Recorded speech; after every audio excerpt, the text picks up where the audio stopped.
أعوذ بالله من الشيطان الرجيم بسم الله الرحمن الرحيم الحمد لله رب العالمين الصلاة والسلام على رسولنا محمد وعلى آله وأصحابه وأتباعه وسلم السلام عليكم ورحمة الله. So we are studying another surah in revelational order, Surah Al-Humazah.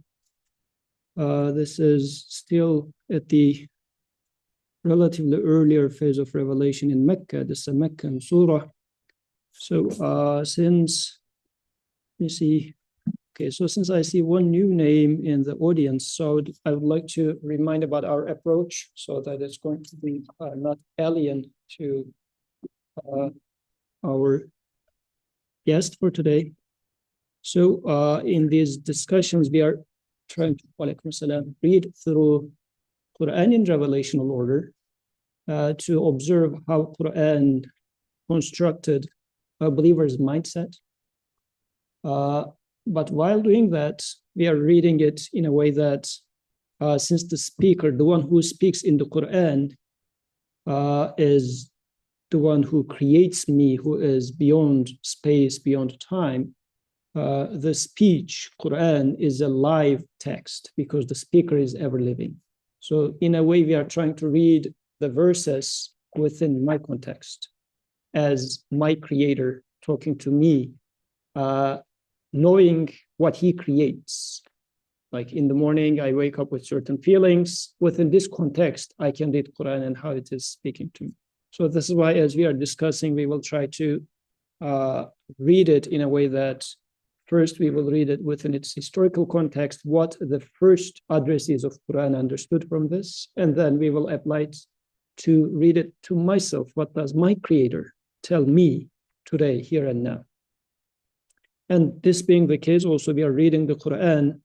We take the speech of the Creator as there's this saying in English, like walking the talk.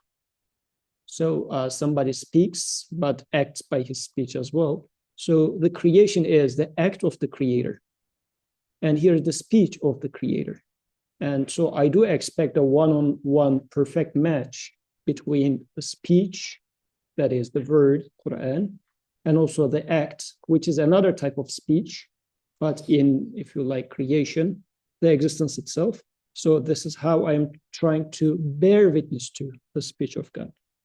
So after this very quick intro, Surah Al-Humazah is a short surah with 9 verses. Let's read it all at once. وَيْلٌ لِكُلِّ هُمَزَةٍ لُمَزَةٍ. Woe unto every fault-finding backbiter. الَّذِي جَمَعَ مَالًا وَعَدَّدَهُ. Who has gathered wealth and counted it again and again. يَحْسَبُ أَنَّ مَالَهُ أَخْلَدَهُ. He thinks that his wealth will render him immortal. كَلَّا لَيُنْبَذَنَّ فِي الْحُطَمَةِ. By no means, he surely will be thrown into the consuming one. وَمَا أَدْرَاكَ مَا الْحُطَمَةِ. Oh, what will convey unto you what the consuming one is? نَارُ اللَّهِ الْمُوقَدَةِ. It is the fire of Allah kindled. الَّتِي تَطَّلِعُ عَلَى الْأَفْئِدَةِ. Which rises over the hearts. إِنَّهَا عَلَيْهِمْ مُؤْصَدَةِ. Verily it is closed in on them, فِي عَمَدٍ مُمَدَّدَةٍ. In outstretched columns. This is the surah and its very brief translation. So to talk about a little bit of historical background for this surah.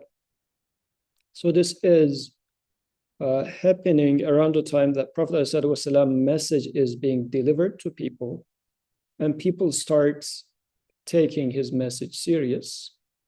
But then those in power are starting to just backbite, try to find faults in them. Still, it's not the phase where they're persecuting them wildly, but people's attention is turning towards prophets, and they're not going back, no matter what threat they come up with and whatnot. So in this sort of a setup, there's this fault finding and backbiting keeps happening against the believers.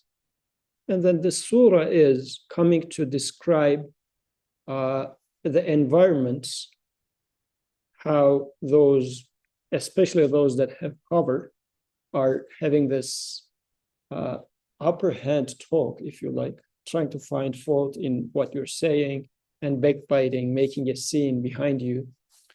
But giving this, and in such an environment, you being the, let's say, weaker part, believers being the weaker from within the society, these verses are coming to describe the worlds of those people, and then giving support to the believer. And I guess we can apply this situation to today as well, which is not too much different, but inshallah we will get to there as we walk through the verses. So, وَيْلٌ لِكُلِّ هُمَزَةٍ لُمَزَةٍ, woe unto every fault-finding backbiter. So, Humazah Lumazah. So these are the words. There are many, many meanings that are mentioned for them as I was going through a few of the tafasir. So the general message with those words are somebody like poking materially or with words to your face and from behind you.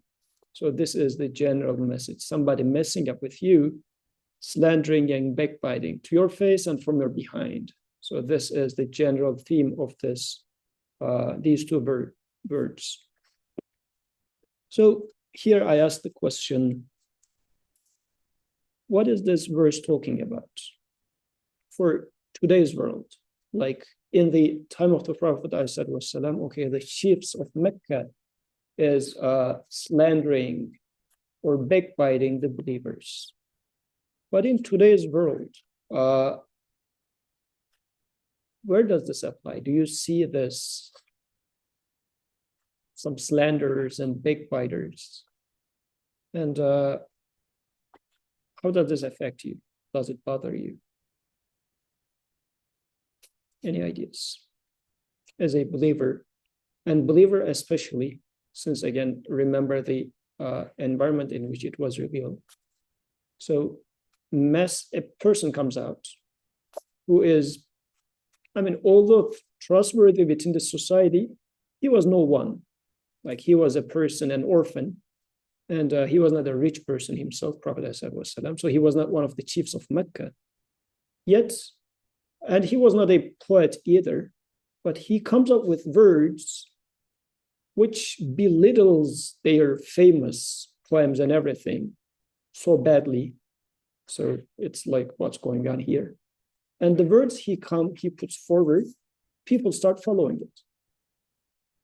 And on this, backbiting and slandering is happening. In today's society, what's going on in regards to following the message, following the messenger? Do you observe or do you experience any sort of backbiting, slandering? Does it affect you and whatnot? Yeah. I feel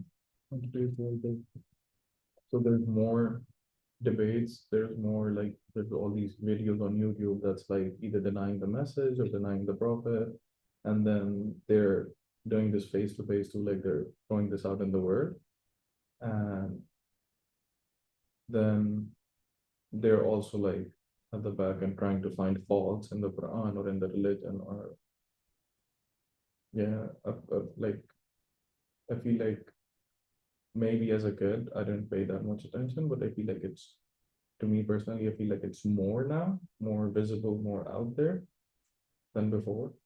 Mm-hmm. Sister Zareen? I feel like it's easier to see this when you're taking a firm stance. Mm. So in the case of the Prophet, he had this clear message, this clear truth, and he had a solid stance on that message, and that attracted people, and therefore that also led to the like the slandering and backbiting from the leaders, but I feel like today, like at least in my personal life, I feel like that I don't really have that like solid stance. Like if it's more like if I'm trying to talk to someone about what I believe in, it's like, yes, people respect my beliefs. I also respectfully like discuss other people's beliefs, but it's like this, you believe what you believe, I believe what I believe. We can respect each other, but there's no like, it's not like I'm trying to say like I'm right, like, no, maybe not like I'm right or wrong, but like this is the truth kind of maybe mindset if like even this discussion comes up with people I know. So I think in this world it's harder to take a firm stand. So I feel like we don't really see this like maybe explicit slandering and like backbiting in our lives, or at least I don't know about it. Someone talking to me about me behind my back, and it doesn't really bother me. So that's good, but let me just dwell on one word. I respect you, you respect me. So, for example, what do they mean by this respect in there? Is it real respect, or is it just a fake smile? What do you think? Fake smile. Like maybe you might believe it could be real respect, but I think deep down it's just like, yeah, I'll entertain this for a bit so we don't have to like get into any yeah, messy like debate or something. So that we are not going to cut each other's throats. Yeah. Yeah, I mean, I smile at you. I know what you're up to is wrong, probably, but yeah, very good, very good. Okay, because okay, I'll make a further comment about this, but let's continue with the comments. Yes, Natalia. Same people.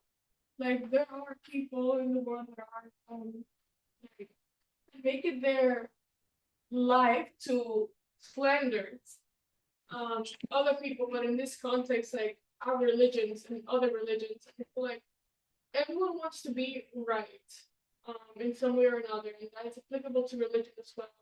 So I've experienced it a lot of times, and when I reverted, I saw a lot of it. Like I needed to see that, like the slandering of like Christianity or Islam, and I feel like it all like boils down to like that needing to be right and then needing to find faults. And on that regard, I think it's very similar to what it was before. But I also think that sometimes even like people who were Muslim and are not anymore, can be that kind of like, oh, you know what, I didn't like this about Islam, so like it was bad. It was bad for me and it's bad for you. So like that kind of like can be also applicable. Abdullah. What I think about, I was thinking about it was how it applies in my life is I see Allah as the person or the entity that I'm fault finding in. I'm thinking that I know all of these attributes that He can see me, He has the perfect word order, but then I find faults in His creation. I say, no, this is not how it should have been. We commit sins thinking that even though He's watching us, this kind of finding faults in His order. And also, I don't know how it applies to backbiting, but we might backbite the Creator as well. Like if I come to you and complain about Him, doesn't it sound like backbiting? and I think if I was actually in front of Him, like the day of judgment, I won't be able to say the same things. Yeah. I am finding faults. Okay, very good point, mashallah. There are two. Mention. Comprehensive. Okay. So one point that I will comment about what Sister Zareen was mentioning, as I recently felt it. So last Friday I was going to Muncie for like giving a talk at MSA in there. So one of the colleagues, we had a meeting on that day. So I said, I will not be able to join the meeting. And then my colleague said, where are you going to? I said, well, I'm visiting a small town, Muncie being quite small. So I said, yeah, I'm going to give a talk in it's a Muslim event. So my friend said, very good, but it was like a thumbs up with a smile. But I know that it was not smile and thumbs up because in the past we have this conversation. I know that friend is feeling like religions are evil explicitly. He says he believes in God, but he says all those religions are man-made and it's just for fight and collecting money from people and this and that. And now I'm going for a talk about religion. So it sounds like you're just becoming one of them, one of those money collectors, one of those authority seekers, and right. So there is this smile and thumbs up, but by saying that I am going there, actually in his eyes, I was writing my name under the list of bad guys in his mind. I know this since I know this person for quite some time. So I can somewhat guess what sort of words are passing, although there's a smile in the face. So to explain further what I mean, like for example, if I was a professor at Penn, with pride, I would say I'm a professor at Penn wherever I go. But would I feel the same? Because wherever I go in the States, I know that they will it's a source of pride, right? But would I be the same pride person in the same environment that I go to say that I am a person who is teaching in the, let's say, local Sunday school to the Muslim kids? In the same academic environment that I proudly say I'm a Penn professor, would I feel the same pride? Just check for yourself. Pride in the sense that what will people think about me? Saying that I teach how to study Quran, how to read Quran, or something to kids in Sunday school in my local Muslim community. Because what is the image? Within society today, somebody believing in God has the connotation of this, like religious people are, in general, less educated, living in rural areas, maybe in the mountains of Afghanistan, or I don't know, like corners of the world and whatnot. When you look for the people within the cities, especially as they get more educated and elite and whatnot, what happens? They are becoming more modern. So religion is for people who have this old mindset. Like, come on, following a person, a desert man who doesn't even know how to read, and you're following his teachings, like you're a professor at Penn or wherever you are. Like, come on, it definitely is something to be looked down upon.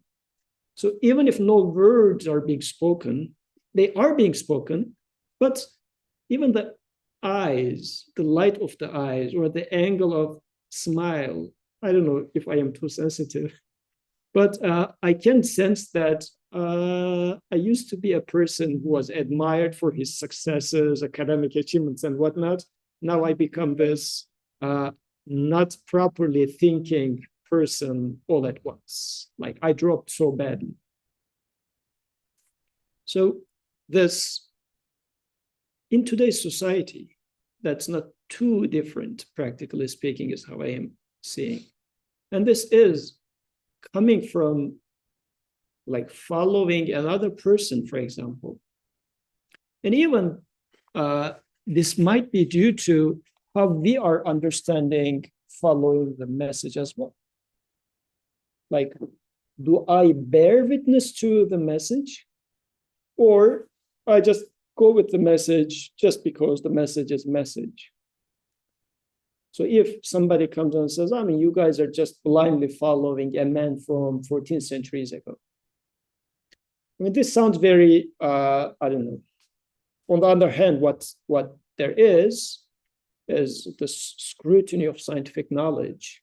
We don't blindly follow any scientist, one could argue, and although very questionable. But one could argue we go and experiment and double check and triple check, then we follow along, right? So there's this as if distinction between followers of religion, followers of prophets, more so, which are like backward-minded people, looked down upon. And then hence comes this backbiting and whatnot. So practically, this aspect of it is still there. Yeah.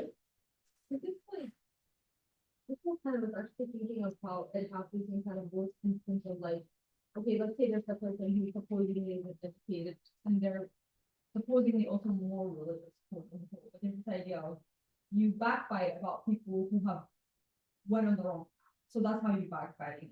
Your backbite is not necessarily like about that specific topic, but it's still a type of, or like, oh, you're the one who went in the wrong direction. You could, versus now the other person on the other end is like, look at this person, they're not even trying to advance themselves, if only they come this way. So it's weird because like I feel like specifically like in the community that I grew up, I've seen both of like there has to be a middle ground. Why are you going on this concept as if like there is a line in religion and if you go this way it's wrong because you gotta somehow find the balance between the opportunities you have and the religion. And I think like backbiting happens in both ways. If people like that end of things, like they will focus heavily on like whoever went into the middle or whoever went into the other extreme and be like, look, so and so has completely let go and forgotten. And then reverse happens in terms. So I feel like, are there any strong stance in that case if you're just doing backbiting in just a kind of like an opposite way of each other? Okay, so I mean that's another perspective to look at. The way I was trying to look at was there is this backbiting personality or backbiting behavior, actually, not person, because the verse is talking about the personality. And I am the one that is being backbitten and feeling down about this, questioning, because there's like a psychological warfare in this case. Like in Meccan period, believers were psychologically badly, horribly treated initially, but then it became physical treatments, physically like harassing them, torturing them, up on like killing some of them even, and then forcing them to leave Mecca. So in today's society, there's this aspect of it, like psychologically being a believer is, I mean, yes, there might be in this society a smile, I respect you, you respect me type of a wording, but in practice, the bare fact that I'm not able to like confidently, without being a little shy, say that I believe in God, or there is a feeling, there is a, what did I say? A stereotype coming with belief in God, meaning you don't think. So immediately I find myself, or I keep hearing in a sense, saying that, oh, this guy is one of like those. And in this case, I'm the recipient end of these backbiting. But if I go with, what if I backbite someone? So in this backbiting case of it,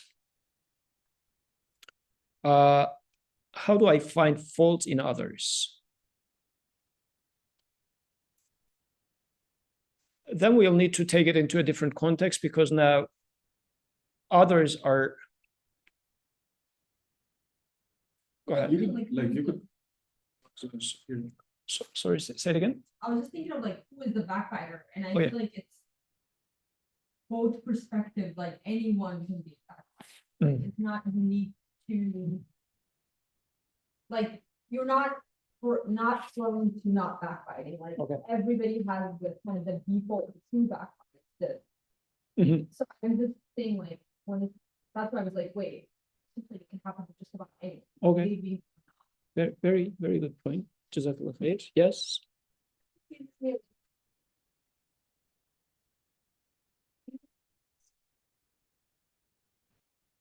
Each point falls in that. Mm. How when you say la ilaha illallah, say la ilaha, you have to be aware of, okay, this is right, this is wrong, Mhm. but then you shouldn't consider that as bad. Mm. Right? So that it's not, I feel like if we think of it, because there is this conversation that we have about how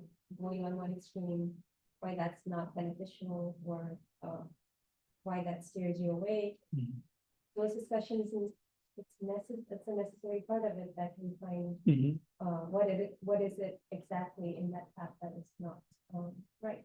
Okay, very good point. That's also right. So I have to there's a reason I don't go that way. Like I cannot say, oh, you're also right, I'm also right. And when we were discussing kafirun like a few months back, we said that it doesn't mean your religion is yours and it's right to you, my religion is correct, it's right to me. This doesn't mean what it is. When we were discussing this, we said that you should be as clear that there's no middle ground actually between falsehood and truth. So saying that in your perception, not necessarily go and shout at their face, but in your perception, do you see the clear distinction to say that here I am, they are there?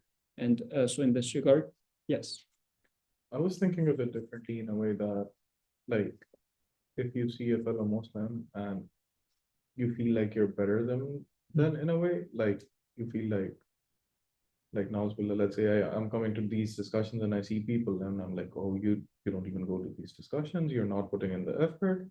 I feel like I can see the surah in that sense too. Mm. Because if you go to the next verses, it's like I'm gathering my wealth, I'm counting it again and again. Mm. And I think that will make me immortal, but Yeah. okay. Yeah, that's also correct.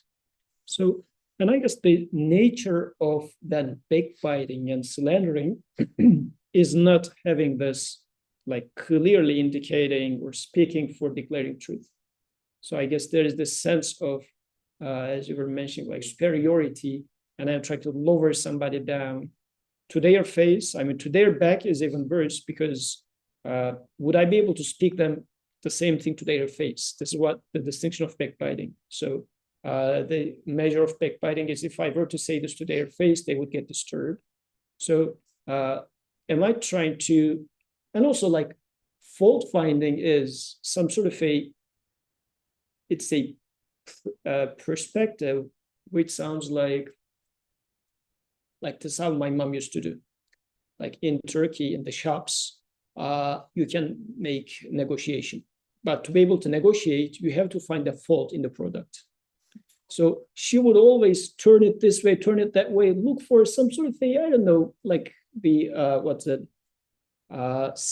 some problem, some small defect in the seams of the two pieces of something. So that she would say, oh, this is defective anyway, just cut another $10 or something. So this attitude is looking for a fault to lower the value.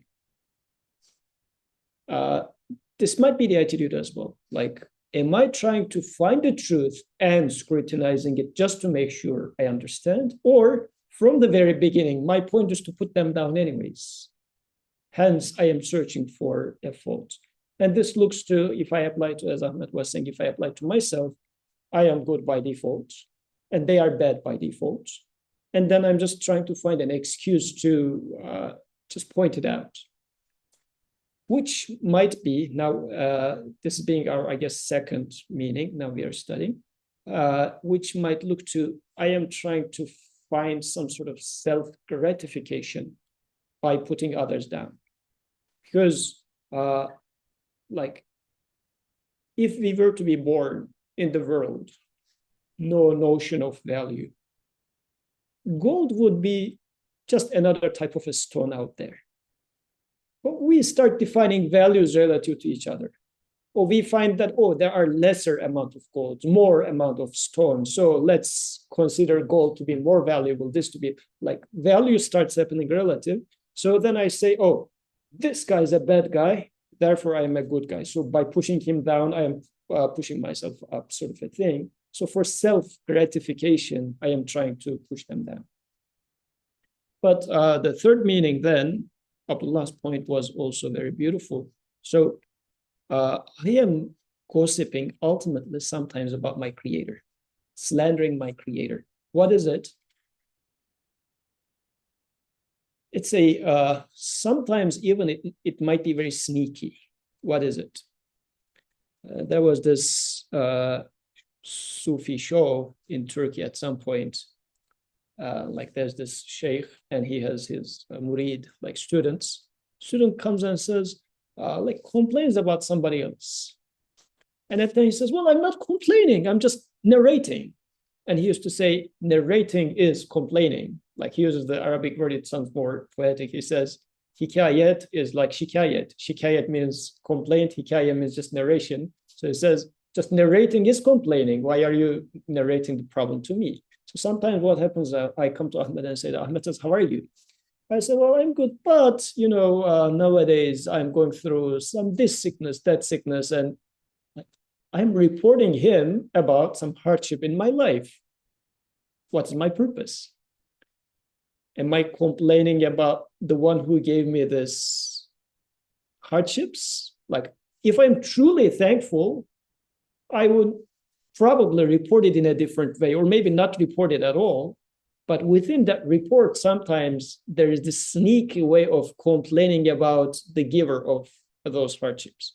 But some other times it's more direct. Like I start saying that, how come this happens to me? Always bad things happens to me, as we discussed the week before. Right? So these sort of things happen. And I start like gossiping about my creator and sort of sometimes even trying to take revenge, like that feeling. This is very human because I cannot beat him, but I'm just going to somebody who considers creator to be valuable. He loves his creator. And I go and tell him, you know what he does to me? This is what he did to me. So in a way, this might be another way to backbite. This was also something for me to watch out for. Am I really thankful with my creator? Or am I gossiping about my creator? Am I trying to slander, like damage? If I come and tell you, let's say you're going to apply to Drexel, and then let's say I have they didn't give me what I want, or maybe they fired me at some point and whatnot, and I come and try to damage the image of Drexel to you and say, well, they did this, they did that, you go there, they will do the same to you. So I am taking a revenge from Drexel in this one. So yes, ultimately, I might be gossiping or slandering my creator as well, Sister Zari.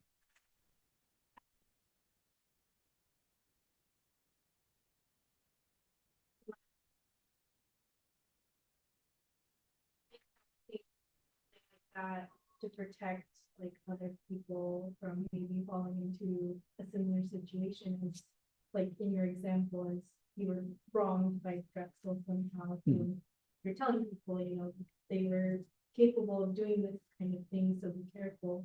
Because I feel like I experienced that too in like my program where it's really hard to fire professors like on the basis of like whatever misconduct they do.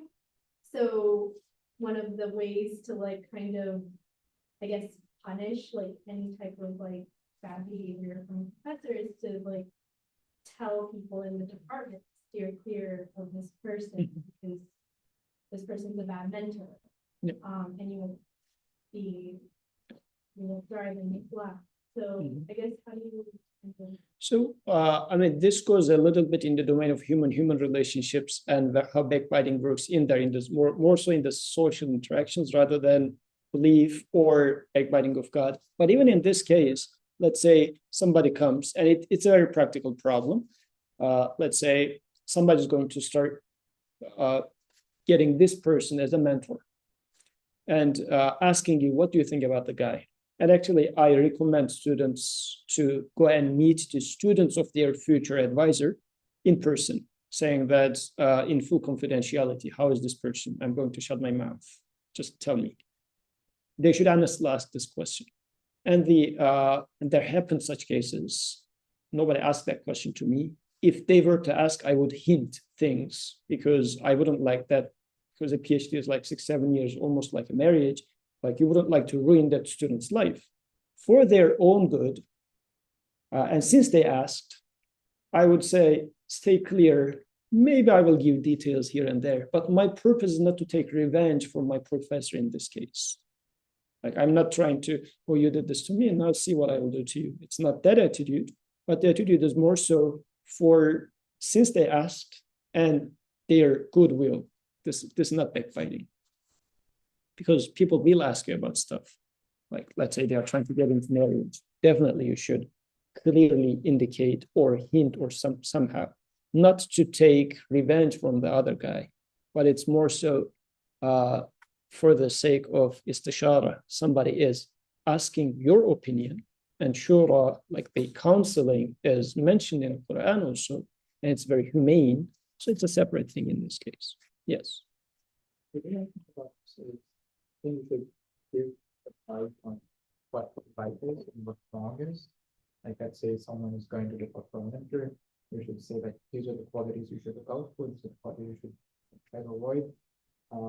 But rather than tell them that try to avoid this person or that person, because maybe that person has changed their ways now. They've become better, but you have this, and maybe just with you, it was a bad experience and they're actually not like that with everyone else. So I think at least the way I do it is never try to say anything, any kind of a sign. Just say that go experience it yourself in person, and I can give you advice in terms of what things you should look out for. And maybe they have a great experience because maybe the person improved themselves there. I mean, possible. Anyways, I guess it's more of a practical case. As long as the intention in there on your end, because backbiting is going to damage you as well. What motivates me to say so? Because if it is for the sake of truth, it's a separate issue. And then, of course, you would like to be limited. You will put blame on yourself as well. Maybe it was me. This is why I experienced such a thing and whatnot. But otherwise, without damaging the other person's dignity and whatnot, still, for the sake of conveying the message. This is more so like that answer to that question is more so explained in for the verse, did you like eating the flesh of dead body of your brother? You hated it. So when this verse is interpreted, generally this is encountered. So when is it permissible to talk about such stuff? And within Sharia, there is room for talking about such stuff, but there are conditions. Okay, so وَيْلٌ لِكُلِّ هُمَزَةٍ لُمَزَةٍ الَّذِي جَمَعَ مَالًا وَعَدَّدَهُ, who has gathered wealth and counted it again and again. يَحْسَبُ أَنَّ مَالَهُ أَخْلَدَهُ, he thinks that his wealth will render him immortal. So let's ask the question, what's wrong with being rich? Is Quran asking us to be not rich, like gathering of wealth? Or even Sahabi, they were very rich Sahabi. So what is wrong with describing this as a follow-up to previous parts, mentioning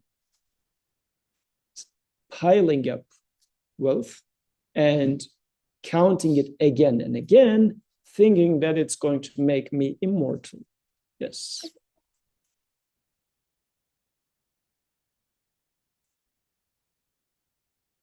This person or personality could be like, mistaking his provider and sustainer in the way that like you're counting, like it seems like that, like you're mistaking your wealth for your state. Yes. I guess it comes to the risk of getting too attached to it. So the more you have everything with people nowadays, that the more you have, the more you do to try to keep that wealth, and maybe that would motivate the slandering and backbiting, because I think as I was saying earlier, the more you see yourself as superior, the more you're inclined to like put other people down, to like make sure you're really like holding this wealth and keeping it so that no one else can touch it. I think it's yours and it belongs to you. Yep. Yeah, I'm looking at it more along the lines of like, if you think your wealth is what makes you better, because in the context of the surah, I believe it is talking about the chiefs of Makkah who were wealthy at that time. And I feel like they thought that their wealth and their status, it doesn't necessarily have to be money, but their status in the society is what made them better than these people. And then like they're like, oh, I have all this wealth, I have all of this, and then they start finding the faults, they start the backbiting. So I feel like if you use your wealth as a means of like feeling superior over another human being or feeling like this makes me better than them, then it is wrong in that way. Mhm. And the fact that I counted feels as if I am relying on that. Like, for example, there must be a reason for me to count, first of all. It feels like as if I piled up wealth and I keep counting it again and again because I have an anxiety. I have certain worries. And seeing the numbers in there, I say, okay, I'm fine. Like, yeah, if I didn't have this, then I would have a reason to worry. So as if it's like a patch that's going to save me from my worries. On the other hand, as Natalia was saying, I am taking it to be my protection, or the thing that's going to save me from what I'm worried about. But what is it that I am worried about?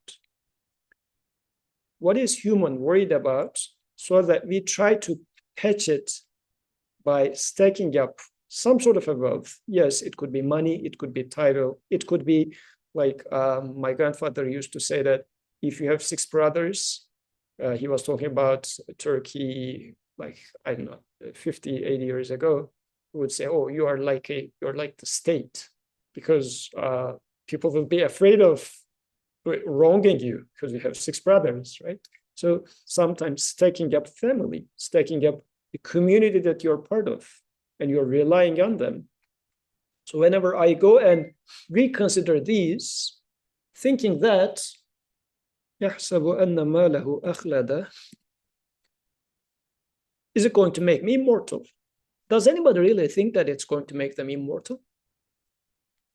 If you ask, nobody would say yes to that question for sure, because everybody knows we will die one day, no doubt. But do we really live like this? Do we really live like as if we will die? Yes.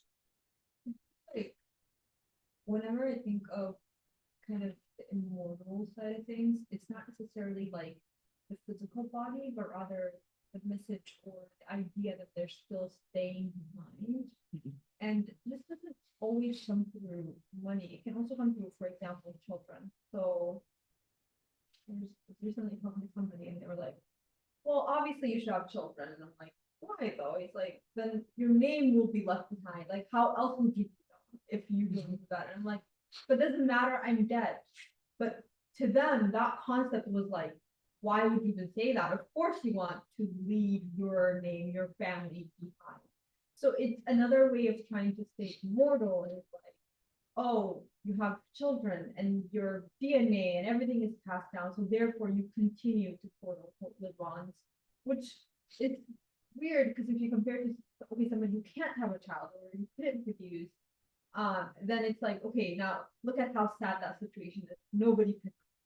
And so it's a different way of like collecting wealth. You continue to count the amount of children you have. You're like, if this one doesn't remember me, this one might remember me. So I think we really do try to stay in more. Yep, that's true. Ahmed? Yeah, I'm also thinking that it doesn't have to be immortality in sense of like life. I feel like you can think about how like there are many temporary things in your life and they're technically immortal. Like if you feel happy about something, like if you got your degree and you're happy about it, the happiness fades away. And you keep on counting your wealth in a way that, oh, well, you know what, I'll do a PhD now. Maybe then like you're chasing that immortality in like those little things. And yeah, it could be anything. And I feel like looking at it monetarily, like you're like, oh, money can buy all the happiness, but like as you keep on finding these things out, they slowly like die off. They're never immortal. And in a sense, I am trying to sense my existence with what I have. Like, because I'm trying to make myself valuable. And in this case, I say, look, let's take an example person who doesn't know anything, like who doesn't have any degree, just doing the lowest of the jobs, or not even a person. And I compare myself to the guy and I start counting. Look, he doesn't even have a house. Homeless, I have a house. He doesn't have any degree. I have a degree. He barely speaks one language. I speak 4 languages. He doesn't have any family. I have this, I have that. So in this case, I'm just trying to feel more and complete, as if saying that he is nothing, but I am something. So I am trying to feel important, existing, by relying on them. This gives me the sense of being. Like, think about it this way. What I mean by that is, you're valuable in the eye of someone. Let it be your spouse, let it be your mom, and whatever. And then your mom, or whomever that person is, one day starts like, is this a proper word? You fall from her eyes. Do you understand what that means? Like, you were having a value in her eyes. And then one day she said, you're bad. Don't appear to me. My eyes shouldn't see you again. Go away. You disowned you. How would you feel? You will feel so valueless, so horrible, because you were valuable in her eyes. And now you're not there anymore. This value of the sense of value for yourself disappeared for you. You were counting on her to be considered valuable. And now she thinks that you're not valuable. What do you do? People will, at a certain point, commit suicide for such things. Like, if you become a person, you were an important person at some point, but now people start turning their back to you. If you define your value relative to those, if this was your wealth, people think that I'm a good guy. And for whatever reason, now they start thinking that I'm a bad person. What happens to you? You become as if you do not exist. I was relying on their opinion of me, which was what I was taking up. Go and ask everybody in University City. How is Yusuf? He's a good guy. Yeah, I am feeling about this, as it gives me the sense of contentment, as if I was feeling, as the earth was saying, this, I'm leaving a good legacy. They will think good of me. This defines my value. I am entertaining the idea that, like, I am becoming a being. Eternal in this sense, I guess, makes more sense to me. Does it have any value?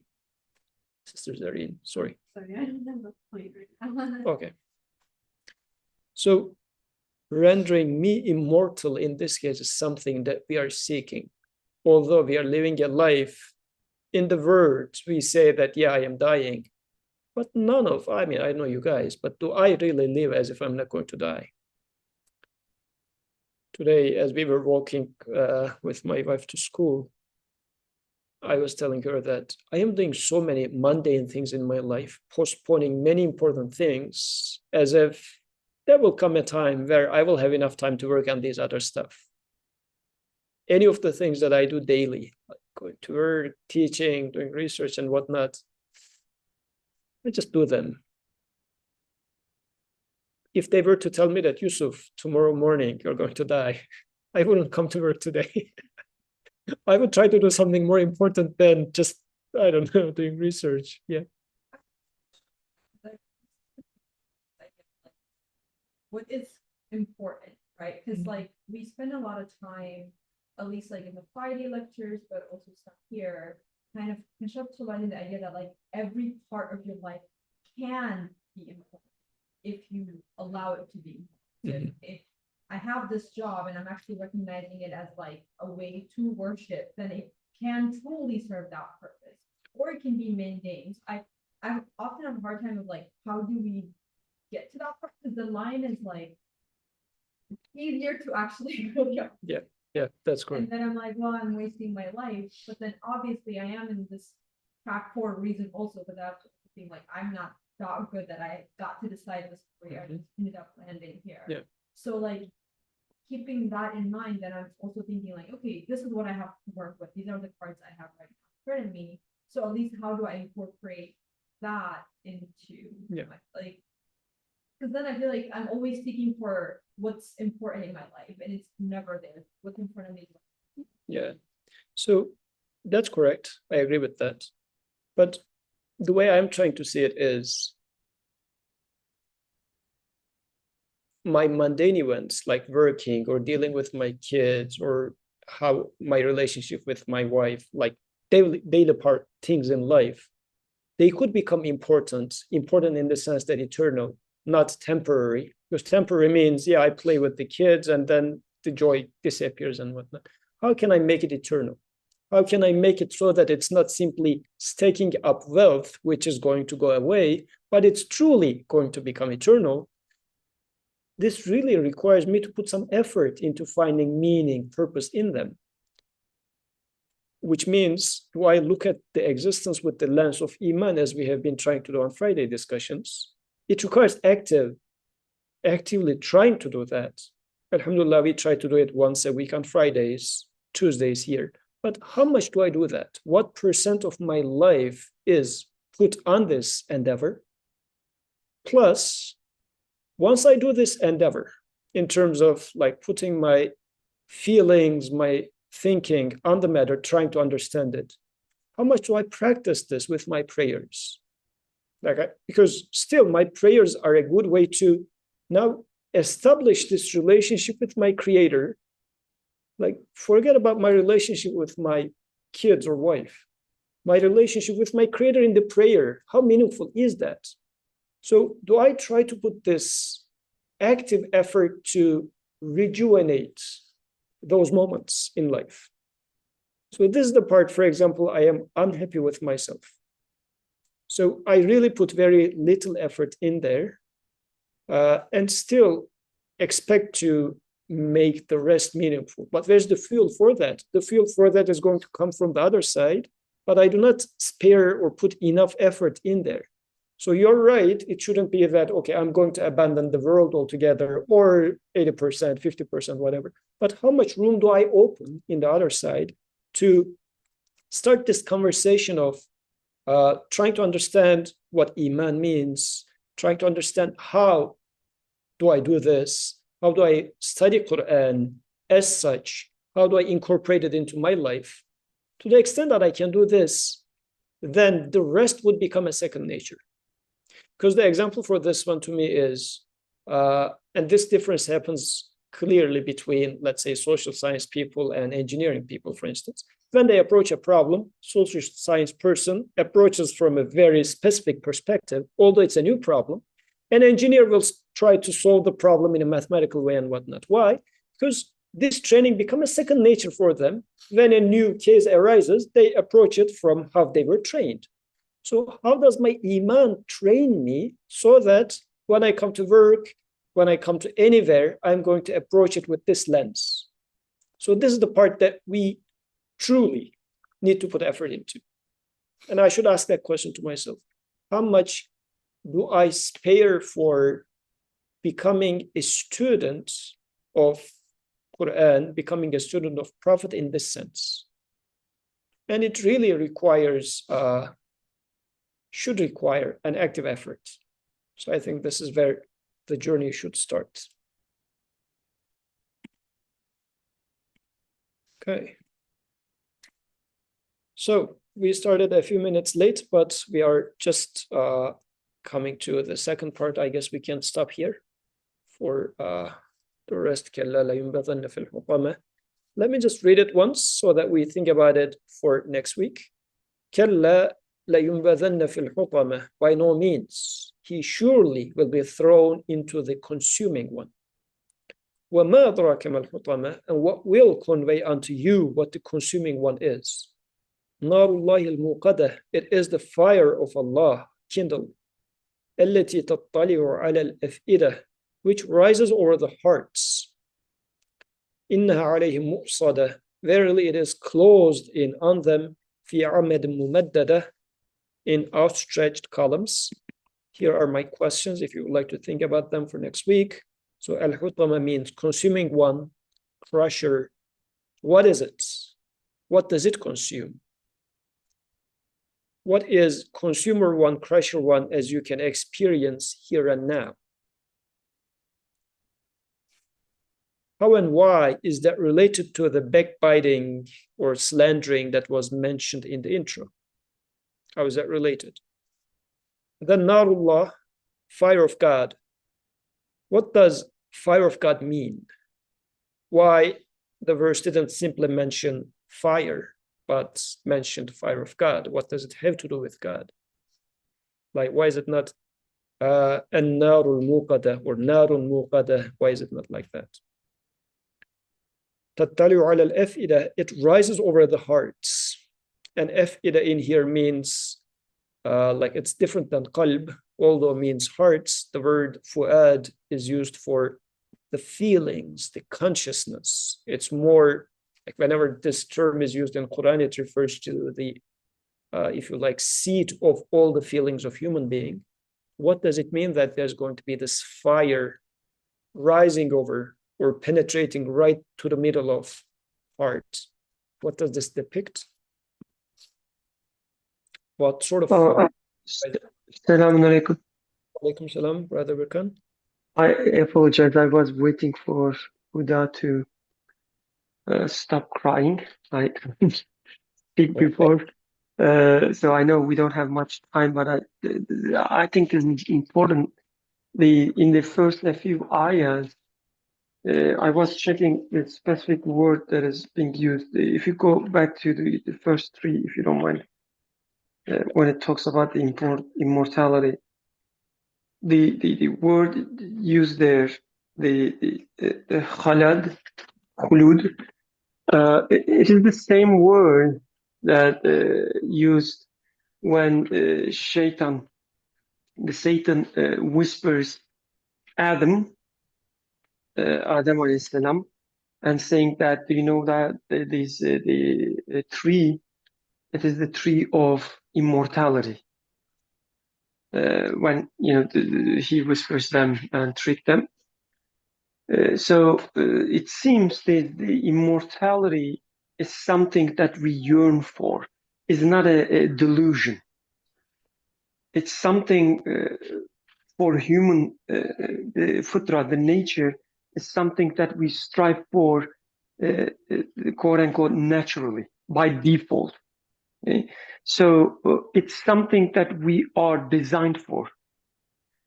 And when we look for immortality, I think it's not, as I said, it's not a delusion, it's the fact, it's the truth that we are created for immortality.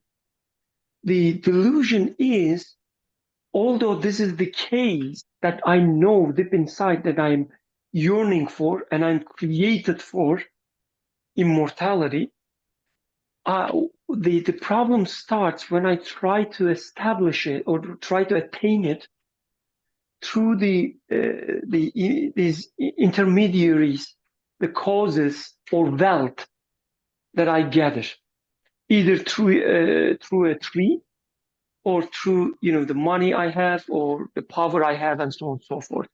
This counting of the wealth makes it as if whatever you get, you are getting it through wealth.